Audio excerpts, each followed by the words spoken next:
Olá, pessoal, boa tarde, tudo bem? Desculpe o atraso que nós tivemos aí, estávamos nos organizando. Sejam todas bem-vindas e bem-vindos ao nosso ciclo de debates em psicologia comunitária. Hoje nós teremos a primeira mesa intitulada Psicologia Comunitária no Debate sobre Alienação Parental na Proteção Especial da Assistência Social. E para abrilhantar o nosso evento, nós temos aqui hoje as seguintes convidadas. A nossa convidada externa, Sandra Abdala, que é psicóloga, mestre em educação pela UFMT, especialista em dependência química pela Unifesp, especialista em terapia de casal, família e indivíduo, tá? E atuou há mais de 12 anos como psicóloga jurídica. E temos também as nossas estagiárias, Bruna Escárdua, que é graduanda do 9º semestre do curso de psicologia do Univag, e temos também a Ariadne Takis, que é graduanda do 10º semestre do curso de Psicologia do Univag. E para quem não me conhece, eu sou o professor George Moraes de Luiz, graduado em Psicologia pela UFMT e mestre e doutor em Psicologia Social pela PUC São Paulo. Agradeço a Sandra por ter aceito o nosso convite e as nossas estagiárias por estarem organizando e fomentando esse debate. Espero que vocês aproveitem essa discussão, que é um tema muito, muito importante e sempre atual, sempre presente, infelizmente, nas nossas relações familiares, tá bom? Então, eu passo a palavra agora à Sandra e a Bruna vai organizar uma apresentação em PowerPoint para subsidiar o acompanhamento aí das pessoas que, de repente, não têm tanta familiaridade com o tema. Bruna, você pode projetar, por favor? Bom, posso falar? Já Pode, sou eu? Sandra, fica com a palavra. Obrigada, Jorge. Primeiramente, boa tarde a todos e todas. É uma satisfação, um prazer imenso estar aqui, né? Obrigada pelo convite, Jorge. Sinto muita saudade, né, da época da docência, dos alunos, da sala de aula, supervisão. Sempre muito bom. Um ambiente que eu gosto muito e sinto falta. Bom, esse assunto ele não é gostoso, né? Não é um assunto muito legal, mas assim a disciplina em si é uma paixão para mim. Eu fui atuante em psicologia como psicóloga jurídica, né? Por mais de 12 anos e trabalhei nesse ambiente, né, do judiciário e atendendo famílias, lidando com questões muito difíceis, seríssimas, complicadíssimas, complexas, mas também que proporciona muita satisfação, né, para o profissional quando a gente consegue ajudar as famílias, as pessoas a conduzirem, né, ao seu conflito, resolver, dissolver, diluir aí o conflito que gera uma disputa, né, judicial, e principalmente quando envolve criança, adolescente, os filhos, né? Todo o processo de divórcio é um processo muito complicado, muito difícil, né?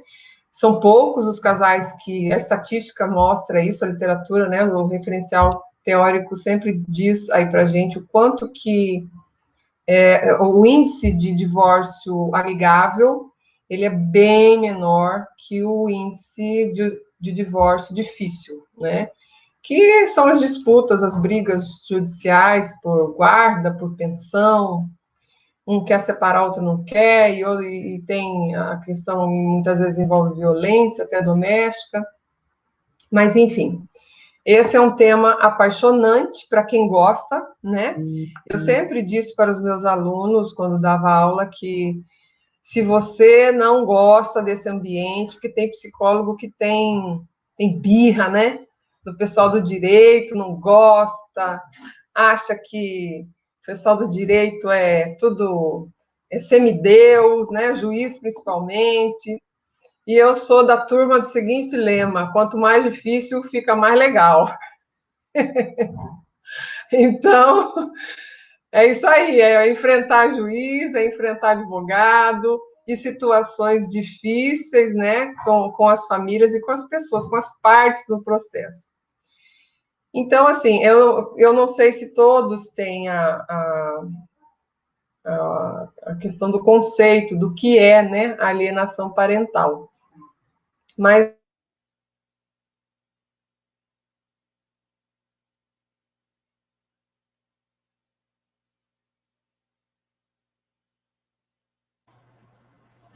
pessoal, só para lembrá-los que probleminhas técnicos acontecem eventualmente nas lives, tá? Então, nós pedimos a compreensão de vocês. Em alguns momentos pode ser que trave, em alguns momentos pode ser que a conexão caia, principalmente agora nesse período de pandemia, né, na qual nós estamos aí enfrentando um período um pouco conturbado em termos de número de acesso simultâneo à internet, certo? Então, eu acho que a nossa convidada, ela... Caiu. Peraí, caiu, voltou. Tá me ouvindo? Agora sim, vamos lá. Tá tudo ok, obrigado. Ai, será que vamos ter esse probleminha aí no decorrer? Eu já avisei o pessoal que ele é comum, tá bom? É, né? É comum. Mas tá bom, vamos lá. Bruna, então até onde vocês me ouviram?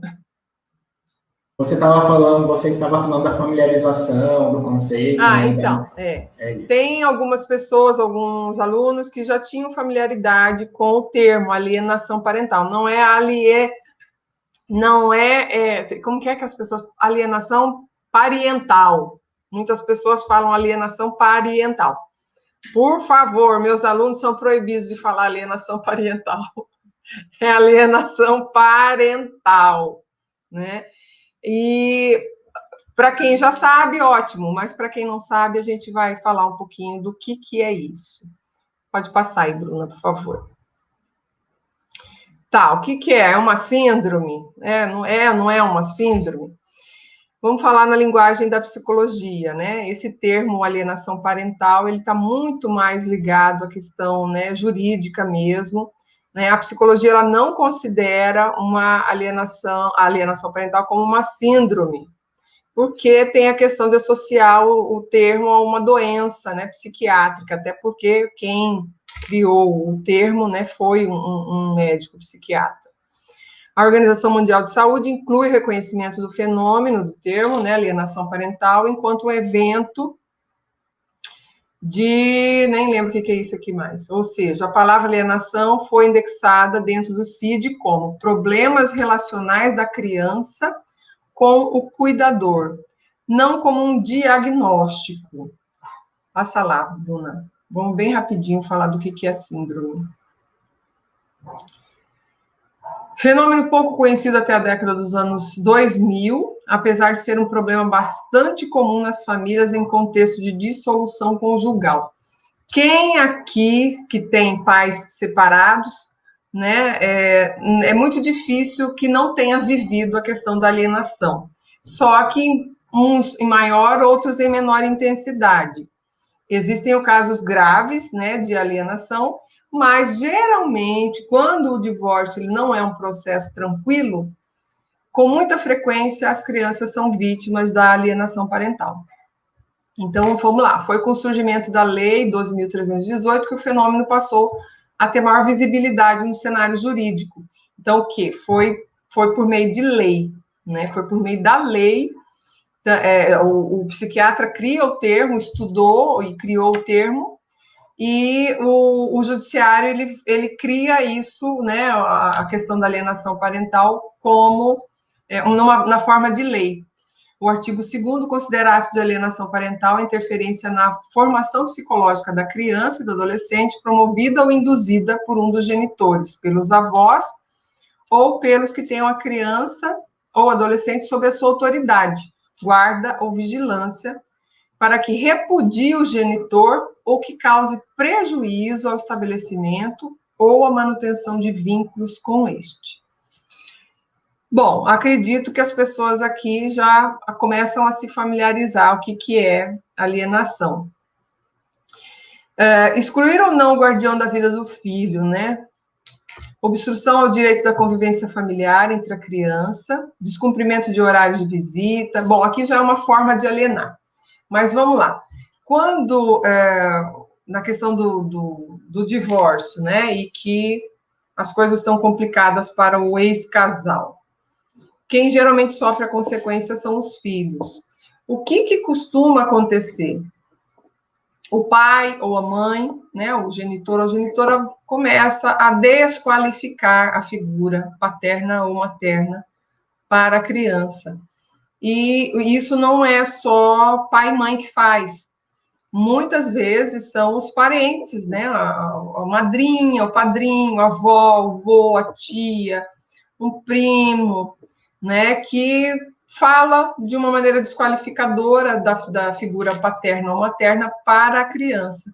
E muitas vezes essa relação, né, de desqualificação, ela vem com um propósito pelo pai, ou pela mãe, ou por quem está alienando, né, que geralmente é de desconstruir, né, a figura da paterna ou materna para a criança e encontrar um aliado, né?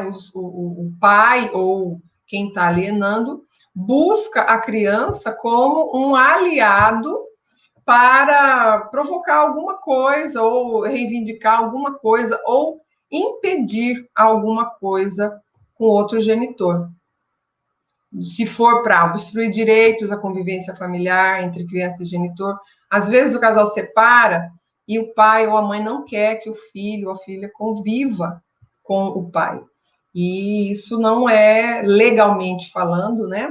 Pela lei, a criança, isso está no ECA, no Estatuto da Criança e Adolescente, a criança tem direito à convivência com o pai, a não ser, claro que todo tem exceção, se a criança estiver em situação de risco, né, situação de vulnerabilidade ou de alguma negligência, abuso, né?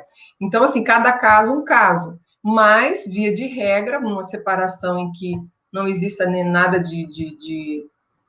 nenhum impedimento mais grave, mais sério, é um direito que a criança tem de conviver com o pai e com a mãe.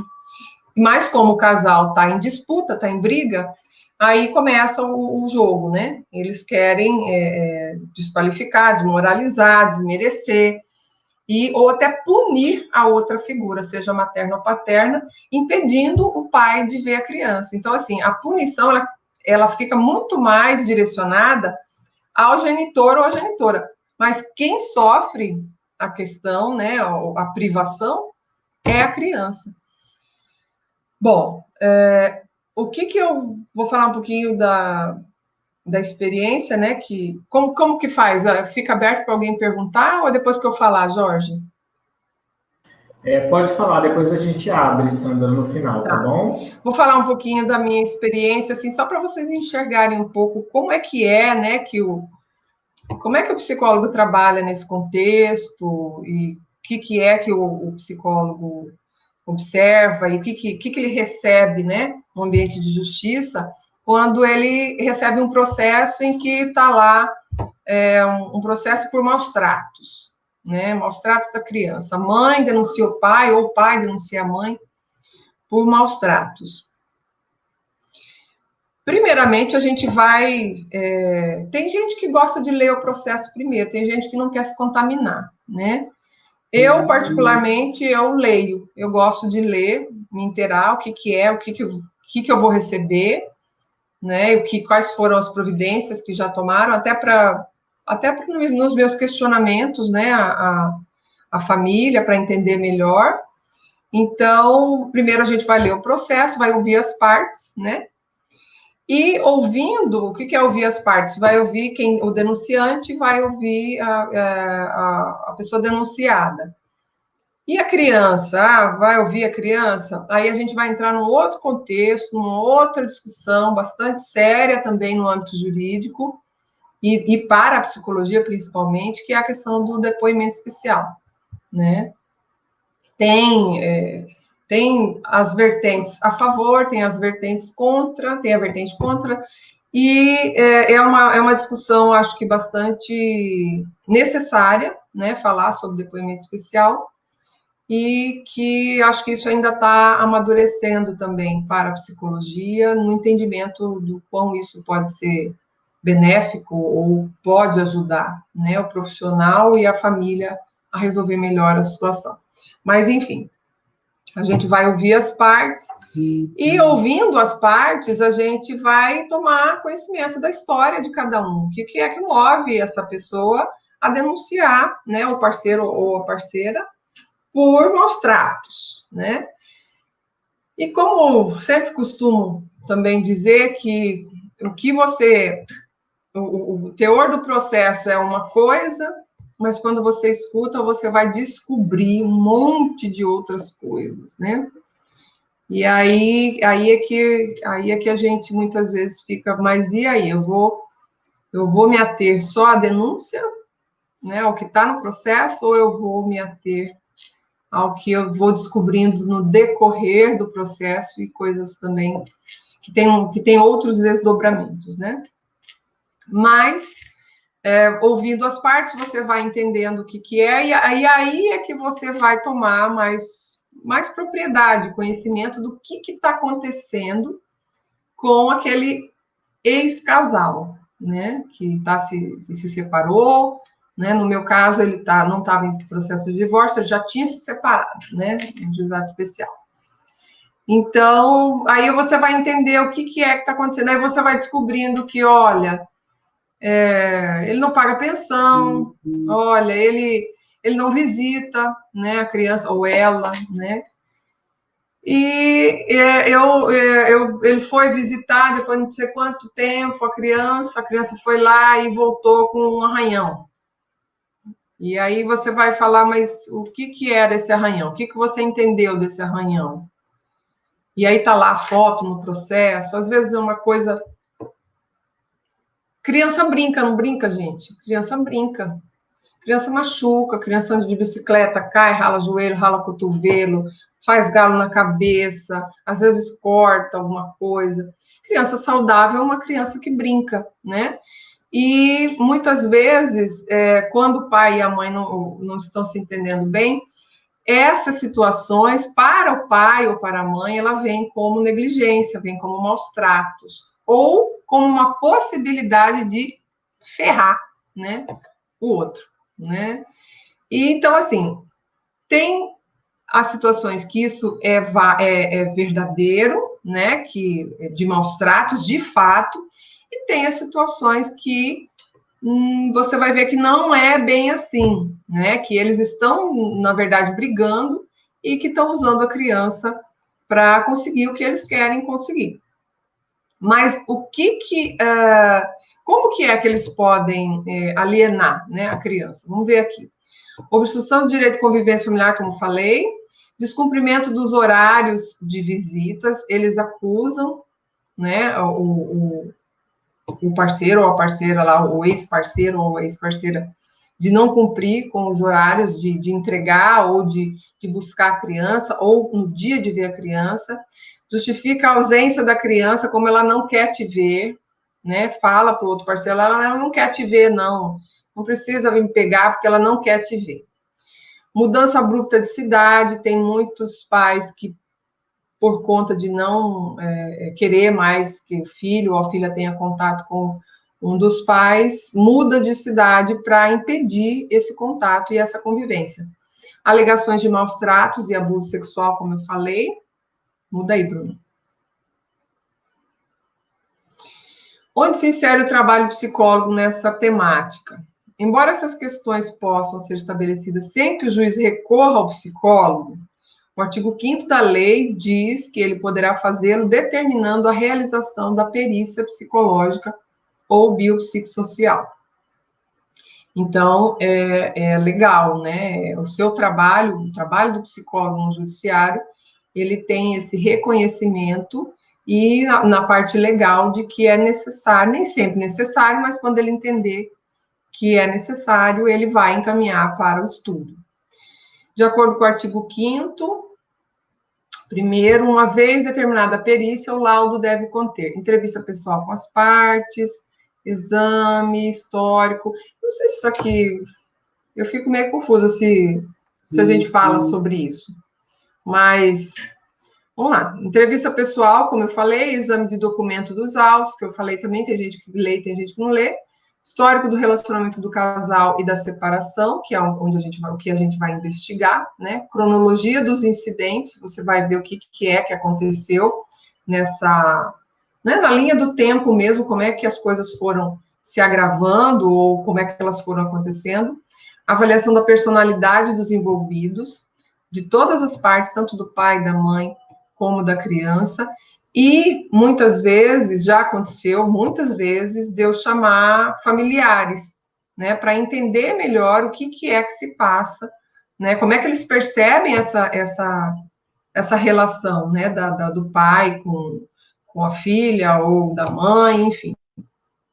Às vezes até com o vizinho, né, na visita domiciliar, a gente conversa com o vizinho, você não vai expor a situação do caso, mas você vai até o.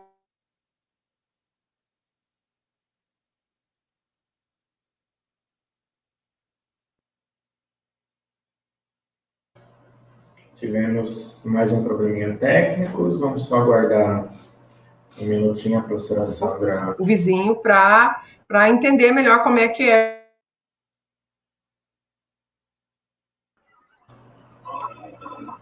Veio de novo, né? Sim, voltou, Sandra. Vamos. Hã?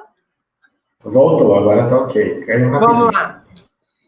Vamos lá. Passa aí, Bruna. Passa aí que eu já quero terminar e quero abrir para as pessoas. Tá, onde começam as dificuldades? A questão da alienação parental ainda demanda uma avaliação cuidadosa por parte do conselho, profissionais qualificados em número suficiente para atender a demanda. Isso é um fato gravíssimo. Muitos profissionais que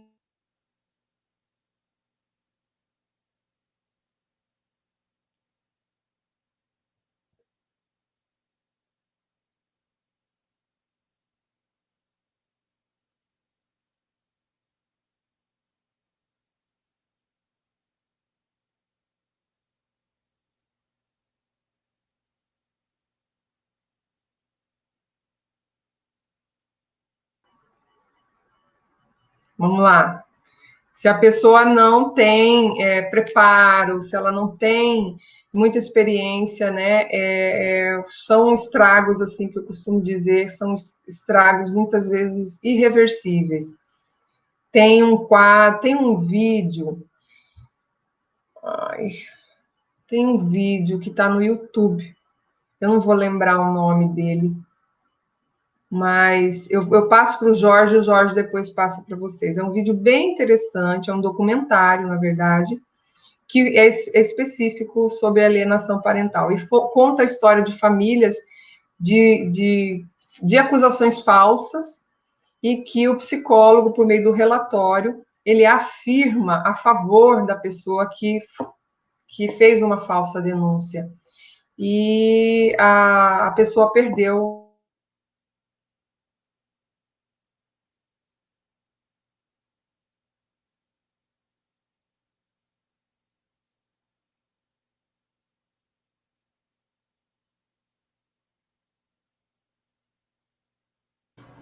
Só um minutinho.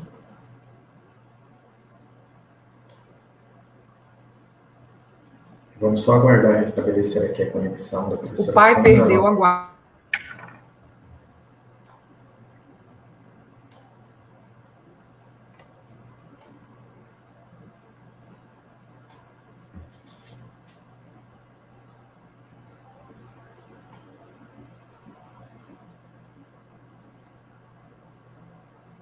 Enquanto isso, pessoal, vocês podem já ir formulando as perguntas, tá?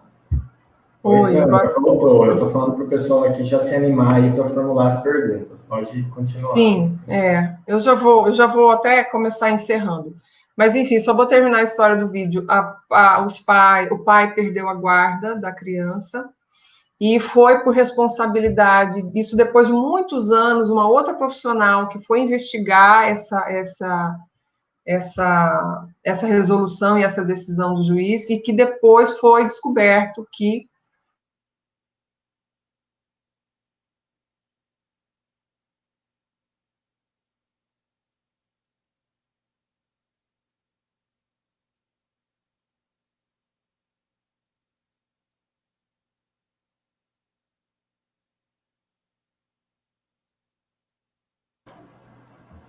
Só um minutinho. Acho que deu uma travada novamente.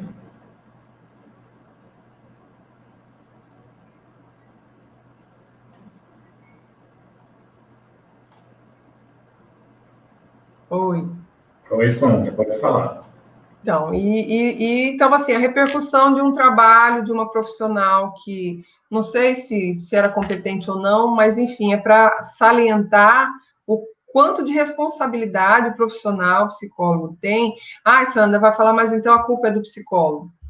Não estou falando em culpa, eu estou falando em responsabilidade por um trabalho sério, né? E que envolve vidas, envolve famílias, envolve você decidir, ajudar o juiz a decidir, porque não somos nós que decidimos, mas uma investigação séria, uma avaliação séria, em que vai repercutir na vida das pessoas e de uma maneira que pode ser até irreversível, né? Então é uma responsabilidade muito grande. Eu vou parar por aqui, eu vou deixar aberto para pergunta, né, Jorge? Pode ser, Sandra, pode ser, tá? Agradeço as suas provocações. Eu acho que um debate é isso. Um debate, a gente lança as inquietações, as considerações, e depois nós contamos com a participação das pessoas para o debate, tá? Bruna, você pode fechar aí e voltar para participar conosco agora, tá bom? Vocês gostariam de fazer algum comentário? Bruna, Ariadne, nesse momento? Eu queria fazer uma pergunta. Uhum. É porque, assim, que nem ela estava falando, né, que essa questão da OMS, eles apresentam isso como um tipo de violência, né? E isso vem se dando pelas condições que essas pessoas têm colocado essas crianças e não se dão conta das questões emocionais, do desenvolvimento, que pode ser alterado a partir disso, né? Porque eu acho que a alienação, ela entra também como ameaça, como opressão, faz humilhação, grita, priva essa criança de amor. E eu queria saber, assim, de você, Sandra, quanto psicóloga, como que dá esse processo de acompanhamento dessa criança? Quando chega com essas questões. Olha, cortou muito o que você falou, cortou muito o que você falou, deixa eu ver se eu entendi. Você quer saber como se dá o acompanhamento da criança nesse processo que eu detecto que está acontecendo alienação parental, é isso? Isso. Onde ocorre essa pressão, essa ameaça, essa privação de amor. Ah, tá. Bom,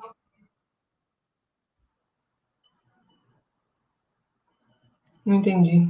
Está cortando tudo. Mas vamos lá. É isso, Sandra, você entendeu corretamente. Ela gostaria de saber como se dá o processo de acompanhamento da criança. Tá. Bom, primeiramente, ambiente de justiça não, é um ambiente bem complicado, né, para criança. E essa coisa de disputa, né, dos pais. Então, assim, como psicóloga jurídica que está acompanhando esse caso, você vai falar com a criança, vai acompanhá-la sempre que necessário, com muito cuidado. O que é que a gente costuma fazer e é recomendável que se faça? Que o psicólogo jurídico, ele não é ele que vai investigar a situação da criança. O psicólogo, ele detectando que tem essa situação de alienação, é muito mais pela família também, juntamente com a criança, mas encaminhando essa criança para uma avaliação. Então, é um trabalho conjunto.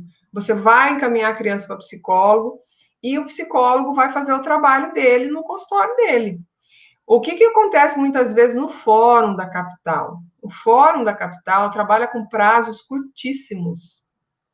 E é isso que a gente ia falar, né, a gente não tem muito tempo para falar, mas assim, eles, por trabalhar com prazos bastante curtos, os profissionais, eles acabam atropelando, né? Não quero criticar, não, mas já criticando, já falei isso em várias vezes, não é novidade para ninguém, já falei em congresso, já falei sobre isso, mas a gente tem como dever do psicólogo, você não está submetido ao juiz.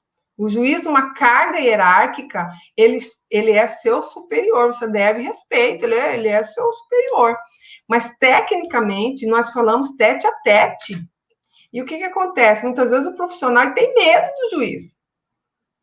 E aí, por ter medo do juiz, ele acata, ele vai acatando, ele vai acatando, ele vai acatando, e isso não pode acontecer. Então, para trabalhar com criança, o que é o certo? Você encaminhar para avaliação. Acontece que a justiça tem pressa, e aí eles querem que o núcleo psicossocial, né, quem está fazendo a avaliação psicossocial, dê conta de coisas assim em uma semana, 15 dias, 20 dias no máximo. Raríssimas às vezes você vê um processo que eles querem uma resposta, um relatório para uma audiência em 30 dias, o que é pouco, muitas vezes, né?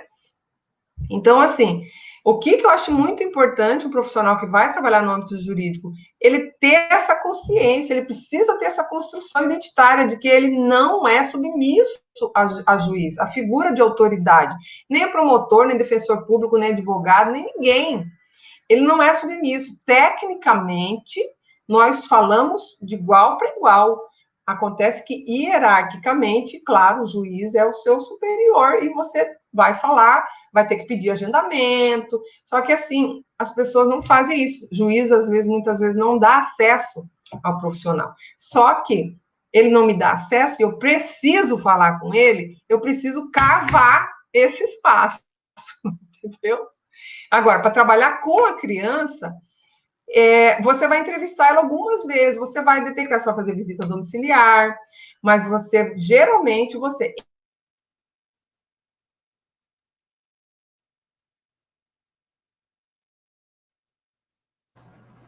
Acho que deu uma travada, né? Um pouquinho. Vamos aguardar um minutinho.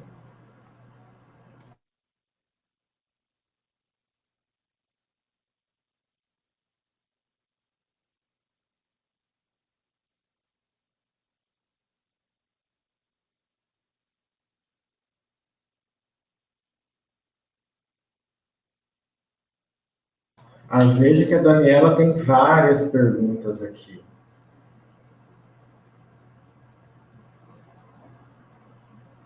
Várias perguntas. Oi, Sandra, voltou. Pode terminar a sua argumentação. Então, eu me perdi. A criança, quando... O que acontece muitas vezes quando você encaminha a criança para avaliação psicológica? Olha, eu vou falar para você, psicólogo tem muito medo de juiz. E isso não pode acontecer, gente.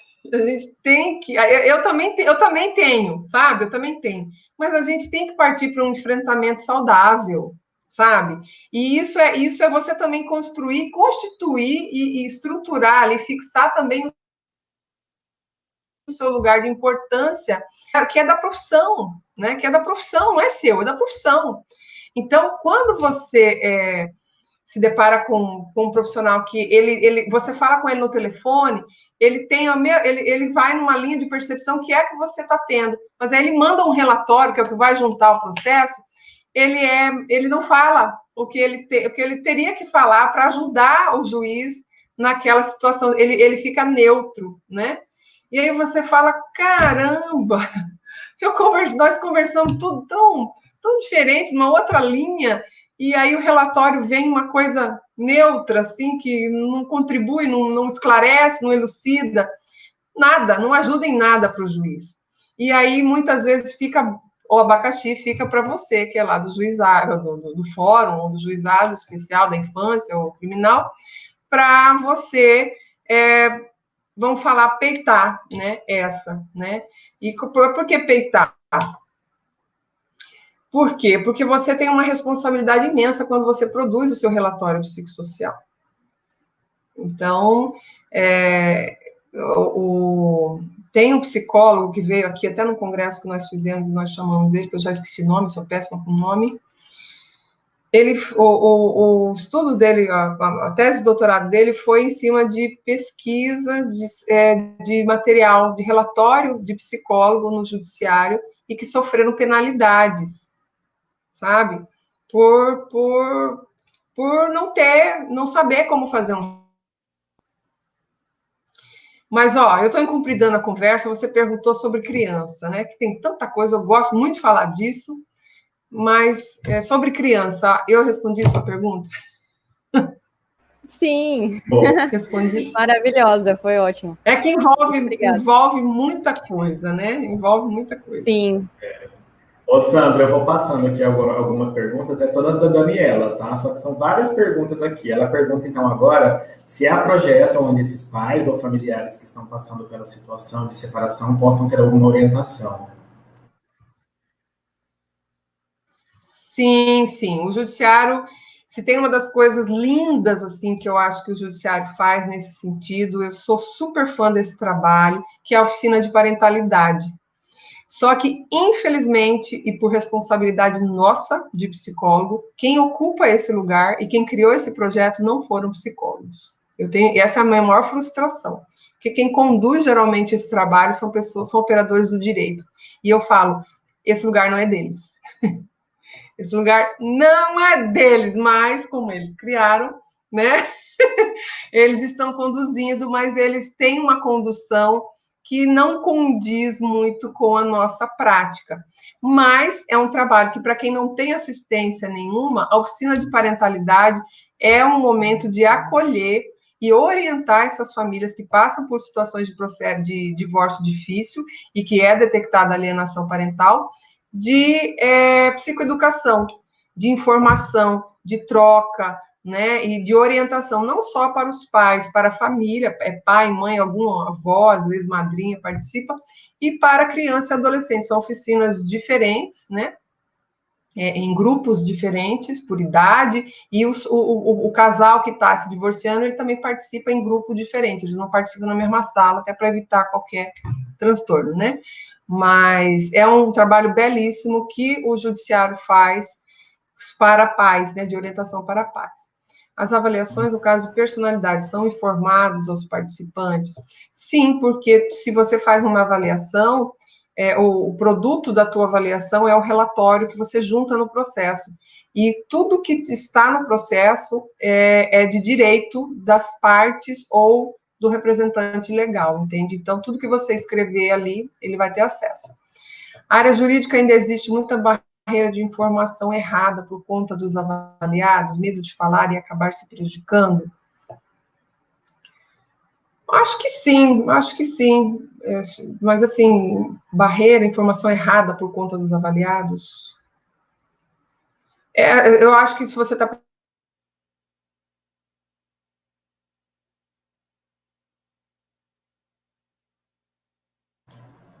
Só um minutinho, deu uma travadinha.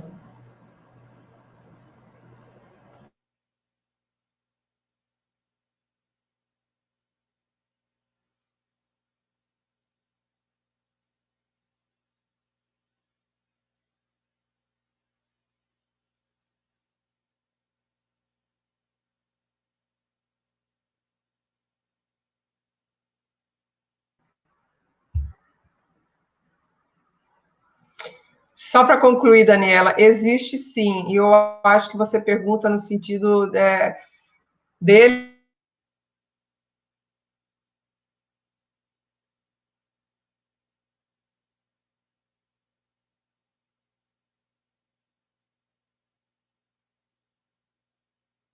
Eles esconderem alguma informação, né, por não falar. Então, existe sim, mas a gente também, esse é o nosso trabalho também.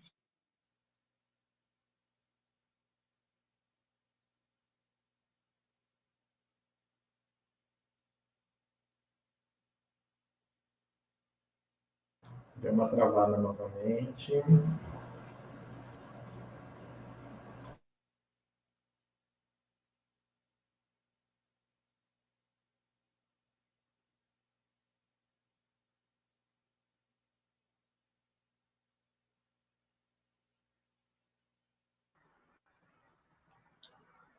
Acho que respondi essa pergunta, né, Daniela?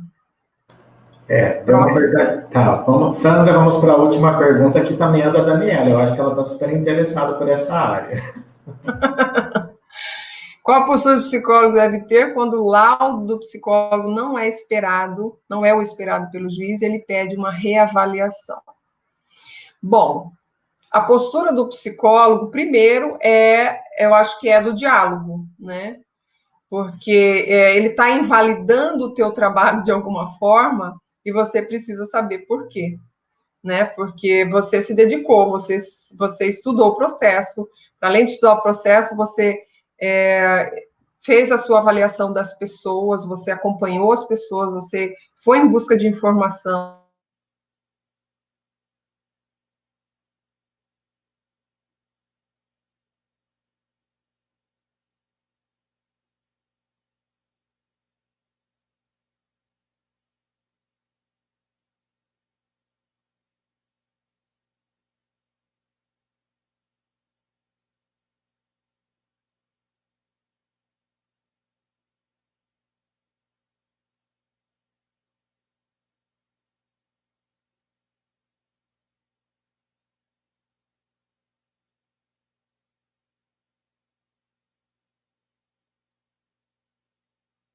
Deu uma travadinha, mas já estamos caminhando para o final, né? Vamos só esperar a Sandra voltar. Oi. Oi, Sandra. Tá, deu uma cortadinha. Deixa eu só finalizar essa pergunta da Daniela.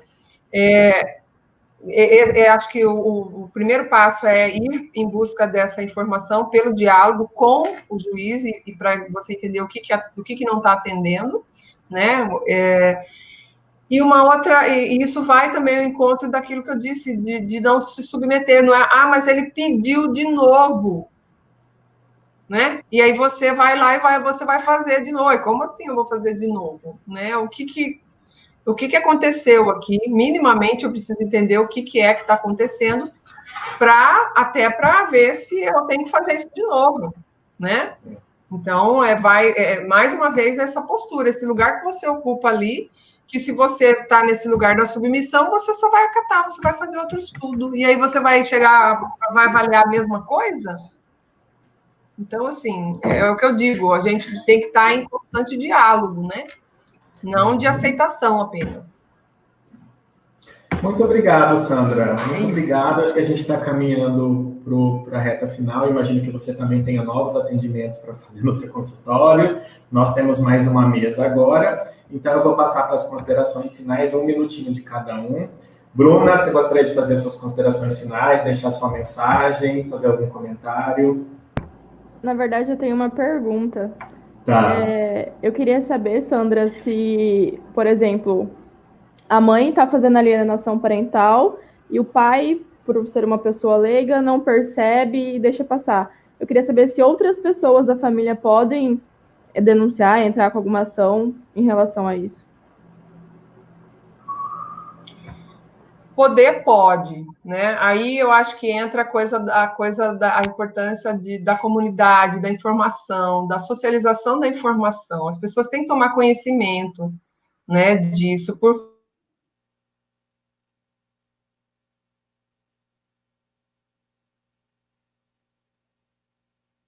fere a autonomia e prejudica, né, o lado emocional da criança, a relação que ela tem, a conexão que ela tem com a família dela, com a figura parental.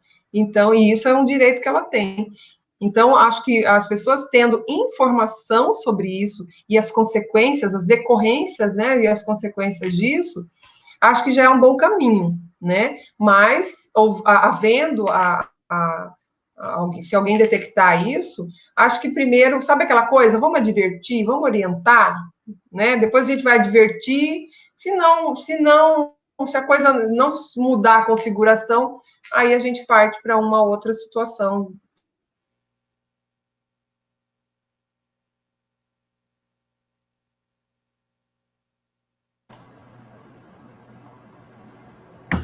Acho que deu uma travadinha. Bruna, você gostaria de fazer as suas considerações finais agora, seus agradecimentos? Acho melhor esperar a Sandra voltar, né? Afinal de contas, ela é a nossa convidada, né? Vamos só aguardar um minutinho.